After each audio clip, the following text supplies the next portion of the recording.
पैसा, धन, संपत्ती सर्वांनाच हवी असते। अनेक व्यक्ती या सर्व गोष्टी कमवण्यासाठी चुकीचा मार्ग अवलंबतात। काही जण एकमेकांच्या जीवावर देखील उठतात। अशात नाशिकमधून एक धक्कादायक घटना समोर आली।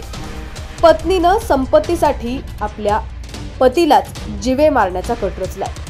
तर संपूर्ण प्रकरण काय होतं पाहूयात। त्याआधी तुम्ही HPN मराठी न्यूज चॅनलला सबस्क्राइब केलं नसेल तर नक्की सबस्क्राइब करा आणि बेल आयकॉनवर क्लिक करून नोटिफिकेशन्स मिळवा, जेणेकरून आमचे अपडेट्स लवकरात लवकर तुमच्यापर्यंत पोहोचतील। तर नाशिकच्या बोरगड परिसरात ही धक्कादायक घटना घडलेली आहे। अर्धांगिनीच आपल्या पतीच्या जीवावर उठली। संपत्ती हडपण्यासाठी पत्नीने आपल्या 2 साथीदारांची मदत घेतली। यावेळी तिने सुरुवातीला पतीला मारण्याचा प्लॅन आखला। ठरलेल्या प्लॅनप्रमाणे तिने 2 साथीदारांना घराजवळ बोलवलं। त्यानंतर तिने आपल्या पतीला भरपूर बियर पाजली। पतीला नशा चढल्यानंतर पत्नीने पतीचा गळा आवळला। गळा आवळून पतीचा मृत्यू होत नसल्यानं पत्नीने क्रूरतेने पतीच्या अंगावर साप सोडला आणि पतीला सर्पदंशही दिला। सुदैवानं पतीचा जीव या घटनेत वाचलाय।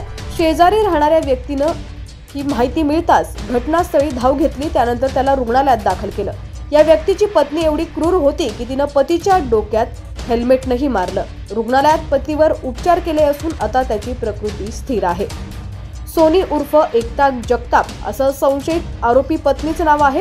पोलिसांनी तिच्यासह अन्य 2 अज्ञात साथीदारांविरोधात गुन्हा दाखल केलाय। पती विशाल पाटील याच्यावर जिल्हा शासकीय रुग्णालयात उपचार सुरू आहेत। या प्रकरणाचा अधिक तपास म्हसरूळ पोलिसांकडून करण्यात येतोय।